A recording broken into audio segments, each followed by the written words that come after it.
Welcome to part 3 of relationships. We are going to spend much of this video discussing the second most complicated thing in the entire semester, and those are relational dialectics. And relational dialectics are simply the pull in opposite directions that occur in all relationships. So in all relationships, you are being pulled by different forces in opposite directions. And if you don't manage those dialectics, and you don't understand those dialectics, your relationships are going to be weak. And there are 3 dialectical tensions that we're going to talk about. The first is autonomy and connection. The second is openness and closedness. And the third is novelty and predictability. And we're going to dissect each one of those individually.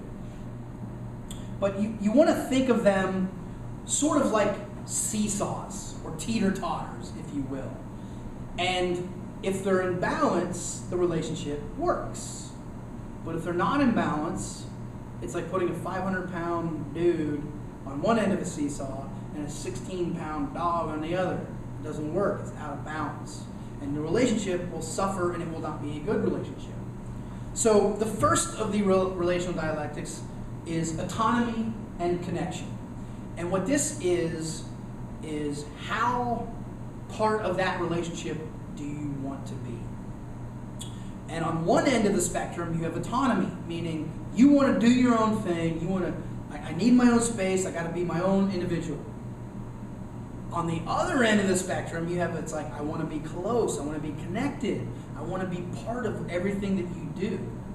Now, if somebody is too far on the connected side, what do you have?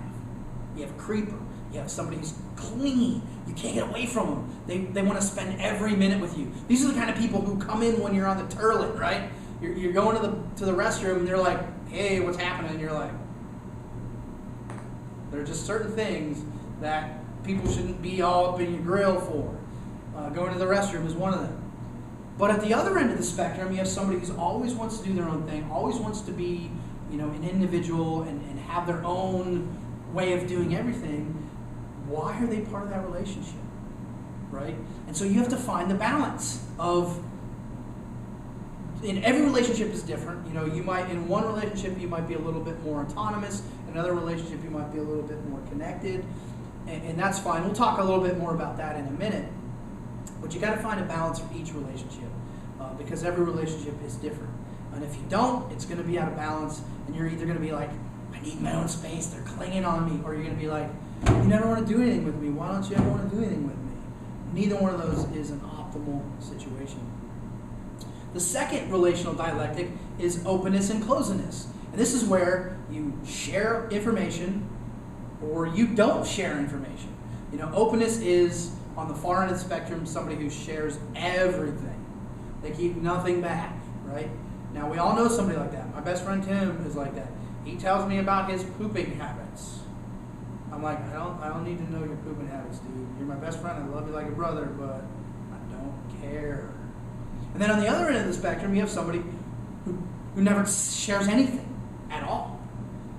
And so you're sharing everything, and they're just, they're grunting at you.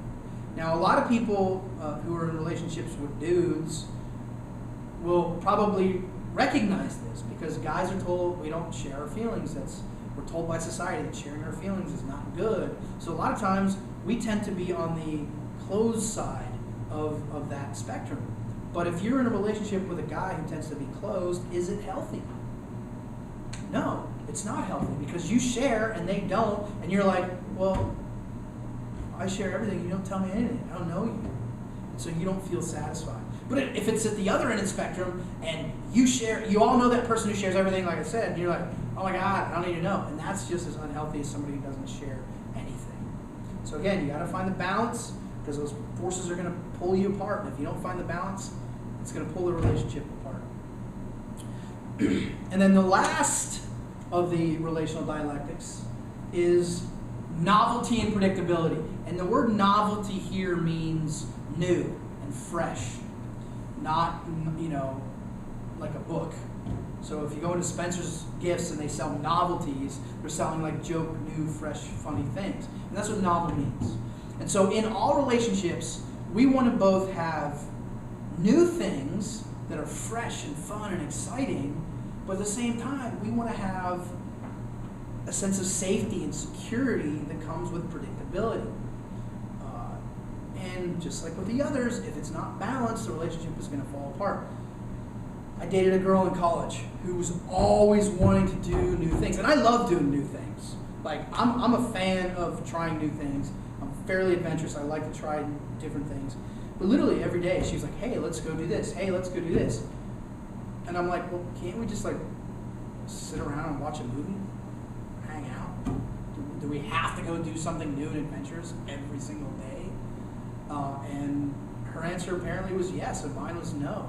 And even though she was physically very attractive, I dumped her ass because I just couldn't handle it anymore. My friends were like, why did you dump her? She was hot. And I'm like, I don't care. She was crazy. Because she was like an adrenaline junkie. And so, where do you fall? If you're somebody who always wants to do the same thing, you're going to fall into a rut. It's going to become boring, and your life is going to be uninteresting. So then you're going to start to resent them, and you're going to say, you know what, you suck, and it's going to cause conflict. But if you're too far at the other end, you're going to be like, oh my God, we got to do new stuff. And if they don't want to do new stuff all the time, you're going to start to resent them. So again, you got to find that balance. Where's the point? Where's that point? And that's relational dialectics. Even though it is the second most complicated thing you're going to learn all semester, it's really not that complicated. They're just the poles in opposite directions that we have to figure out how to manage. Because if you don't manage those tensions, if you don't figure out how to balance those three things, your relationships are going to be unhealthy. And I guarantee you, if you sit and think about your relationships that you have right now, many of you will realize that some of your relationships are out of balance. Think about this. It can really help you improve the relationship. Or realize that it needs to move to the next stage of relationship development, which in many cases is going to be the termination stage. Because if it's not in balance, and you realize that no matter what you do, it's never going to be in balance, why keep beating everybody's head against the brick wall? Move on. So how do we manage it? How do we figure out how to overcome it? How do we find that balance? Well, there's a bunch of different ways. And the first three ways in which you can manage these relational dialectics are kind of temporary. They're not long lasting, but they can be useful. And the first one is temporal selecting. And temporal selecting allows you to focus on one need right now in a given situation, or one side of the balance beam. So let's say, for example, you have a friend whose mom dies. In that situation, they're probably going to want to spend more time with you. They're going to want to be more connected than they may normally be. So you understand, okay, in this given situation, in this given time, I have to be much more willing to be connected than I normally am. So you basically push one, side away to focus on the other side for a given time period. But eventually, if that continues, it's going to cause those same conflicts because you're going to start to feel cramped, like you can't have your own space, or they're going to start to feel like you're clinging on them. So it is temporary. The second one is called topical segmentation. And what that means is, we have the need to fulfill all these poles. But nobody said you have to fulfill all the same poles in the same in that given relationship. So again, this is a temporary solution, but what you do is you use one relationship to fulfill your need for, say, closeness, but a different relationship to fulfill your need for autonomy. And so let's say you use one friend because you're both kind of independent, but you still want to do stuff together to be autonomous, but you have another friend who always wants to be real close and do things close together. And so temporarily that will work. But ultimately, in a given relationship, you're going to start to be out of balance, and it's going to start to weigh, and it's going to eventually cause conflict. But it can be a temporary fix. And then the third one, again, is temporary, and this is a compromise. This is where you're compromising, you want to be autonomous, they want to be connected, and but you really like that relationship. And so you're willing to compromise. You're saying, hey, you know what? I know you want to be close and do all these things together. I'm willing to do that to a point, but you also have to be willing to let me do my own thing. I know you want to do new things and exciting things, but we don't have a lot of money, so we have to draw the line somewhere. And they have to be willing to say, you know what, you're right, we don't have a lot of money, but I still want to do new things. So you have to kind of compromise. And compromise is actually a dirty word, and we'll talk about that in the conflict section. And the problem with compromises is everybody walks away from a compromise unhappy, because both of you have to give up things and nobody wants to lose. So even though it works in the short term, it's not a long-term solution. The best way to make long-term solutions to balance these dialectics is to reframe. And that's where you change your perceptions or the other person's perceptions about how imbalanced they actually are. So let's say you're in a relationship and they want to be close and you want to have your own space. Well, maybe in their mind, because you want to do your own thing, they see that as a slight on them. Like you're saying, I don't want to be around you. And so they're all mad and they get all upset and they cause conflict. But if you help them realize that you want to do a lot of things on your own because you just grew up without a lot of friends and that's just how you've always been, you're helping them change their perspective by saying, hey, it's not you that I'm running away from. I do this with most people. That's just my personal being. So you're helping them change how they view that behavior. Now, they don't have to accept that, that idea. But most cases, this is going to be your long-term lasting solution because they're saying, well, it's not me. Okay, so I understand now. And so you're helping reframe that idea. And so that is how you manage those dialectical tensions. Again, it's not really that complicated, which should tell you how uncomplicated most of the other things we talk about are, but it is one of the more complicated things we talk about. And finally, we're going to end looking at two theories on why we form relationships. And the first of these is called interpersonal needs theory, created by a guy by the name of Schutte, William Schutte, a German guy. And he said, we form and develop and maintain a relationship based on how well that other person fulfills three interpersonal needs. And the first of these is affection, the second is inclusion, and the third is control. Affection is we feel the need to express and receive love and affection, right? Inclusion, we want to be our own persons, but at the same time, we want to be part of something bigger than ourselves. And the last one is control. We want to both influence other people, but at the same time be influenced and not always have to be in control. So those are the three interpersonal needs.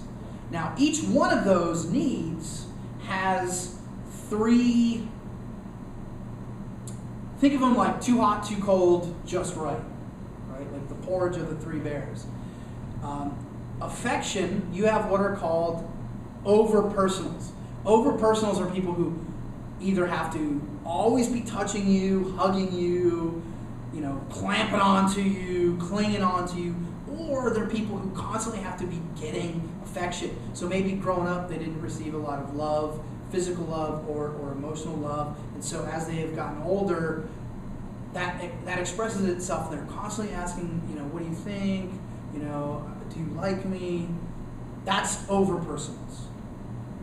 At the other end of the spectrum, the too cold spectrum, you have what are called underpersonals. And underpersonals are the opposite. These are people who are like, don't touch me, you don't need to touch me, they do not. Many of you probably had a father who was an underpersonal because in that time period, wait a minute, most of your fathers are probably around my age. So maybe grandfathers is better. who grew up, well, what am I talking about? This is Western Ohio. They're still like that. So many of your fathers probably didn't give a lot of affection. Not because they weren't, but because that's how society said that they should be. Very, unaffectionate, which is ridiculous. That's why they're called interpersonal needs. We need love and affection. And so people who are able to both give and receive love and affection appropriately in a given relationship, appropriately to that relationship, because every relationship is different, those are people who are called personals. And then when it comes to inclusion, again, you have a too hot, a too cold, and just right. You have under socials, which are people who always want to be on their own. They never want to be part of a group. They just kind of want to do their own thing. And so when you try to include them, they don't know how to react. They're awkward in social situations because that's foreign to them. At the other end, the too hot spectrum, you have people who are over socials. These are people who always have to be in the spotlight. They're all about the drama. They're all about being the center of attention constantly, which is just as annoying as people who never want to be part of a group. And then again, you have your just right. And these people are the socials. These are the people who know when to be part of something and when to kind of do their own thing. They know how to balance within a given relationship those needs. And then the last one are autocrats, not a transformer. An autocrat is somebody who always has to take charge. They always have to be in control. This is the too hot when it comes to control. They're the ones that are always taking control, always taking charge. They can't lose control. They can't give up. They get angry. I actually tend to lean towards autocrat behavior myself because I'm a type A personality. I understand. I know my work is going to be good, so I want to make sure my work is good. At the other end, the too cold end, you have people who are abdicrats. And the word abdicate means to give up. These are people who never take control in any situation, even when they should. They're basically doormats. Everybody walks on them. Who here wants to be a doormat? Nobody? Nope. You look like a doormat. No, I'm just kidding. Nobody likes that. And then in the middle, you have Democrats. And this has nothing to do with the political party. This is somebody who knows when to take charge in a given relationship, but when to give up charge in a given relationship. So for example, when me and my friend Tim go, or me and my friend Eric, let's say, when we go hiking, I take control because that's my area of expertise. But if we say start working on plumbing or some other kind of home improvement, that's his area of expertise. So I bow to his expertise. I give up control and let him take the lead. That is, affection, inclusion, control, interpersonal needs theory. That is one theory as to why we maintain and form relationships in the way that we do. The better somebody meets those interpersonal needs, the better the relationship. Now the second one is exchange theory. And exchange theory is actually something that is far outside the world of communication. You see exchange theory in all sorts of fields. And exchange theory, when it comes to relationships, basically says that all relationships can be understood in the terms of costs versus rewards. It's basically a cost-benefit analysis. And so you look at every relationship and you say, these are the rewards I get, whether it's maybe they have a pool, maybe they're, it's that 2 a.m. booty call, maybe they have all the cool games. And I know when I was a kid, I was friends with people because they had all the cool toys. Couldn't stand them. They were kind of douches. But they had all the cool toys. And, as an adult, I'm like, man, that was really terrible. I mean, I didn't treat them badly or anything. But I'm like, man, I should have just been friends with that guy because he had all the cool toys. That's not cool. And then you say, okay, that goes in one hand, and in the other hand, I have the costs. And these are things that are not fun. Maybe they're annoying, they're is ridiculous. If you ever watch Friends and Chandler's, I call him Chandler Bong because that was one of the episodes where he kept getting mail called Chandler Bong. But he had this girl named Janice who nobody liked her, including him, but because of all these different reasons, but he was able to sleep with her whenever he wanted. So he kept her around because of that one thing. Even though the costs, her personality, everything else outweighed the rewards. And so that's what you do, is you look at costs and rewards and say, okay, the costs outweigh the rewards. That's probably a good relationship, so I'm going to keep it. Or you look at it and say, wow, the costs are way more than the rewards. What happens if you have a car that's constantly breaking down? What do you do with that car? You get rid of it, right? Because the costs outweigh the rewards of that car. And in most cases, we will do that. We will get rid of relationships where the costs outweigh the rewards. Unfortunately, as I said earlier, people are not rational. We do dumb stuff. And one of the dumb things that we do are keep relationships that cost us more than they give us. And there's a lot of different reasons why we would do that. Maybe because there's money involved. Like, you don't have enough money to break that relationship off. So you stay in that relationship even though you know that it is not a healthy relationship. Maybe there's fear. You know, you look at a lot of abused ladies, a lot of abused, females, and they're like, this relationship is terrible. I hate it. But they're afraid to get rid of that relationship. Maybe there's kids involved. Maybe that other person's family. I'm sure you all have that one family member that you would just as soon jettison off the back of a boat in the middle of Lake Erie as to talk to them, but they're your family, so you can't really do that.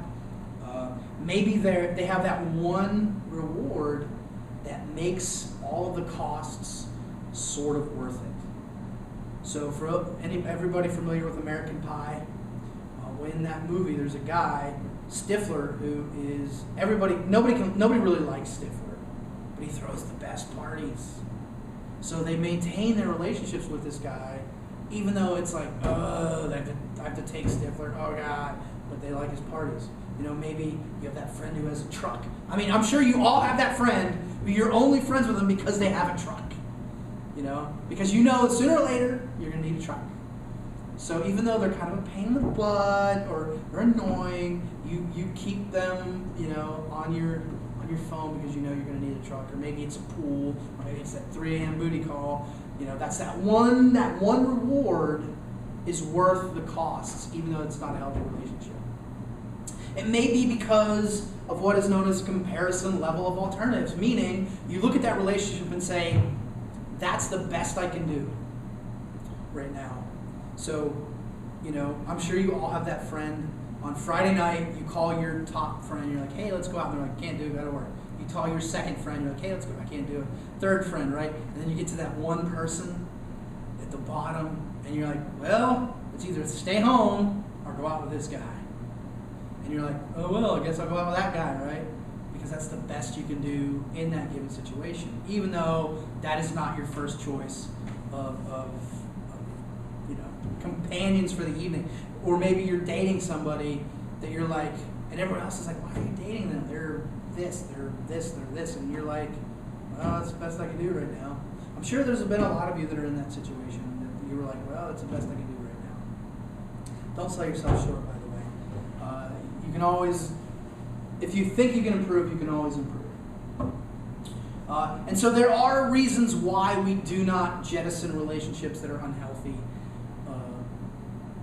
based on the exchange theory. Because we're not numbers, right? It's not a car. A car is pretty cut and dry. If it sucks, you get rid of it. But people don't work that way. And so there's always lots more going on in our heads. And so that is relationships. Again, be sure to look at the last slide to get the discussion board prompt and the chapter assignment. And don't forget also to look online to get the journal assignment that is also due. And that's that. All right.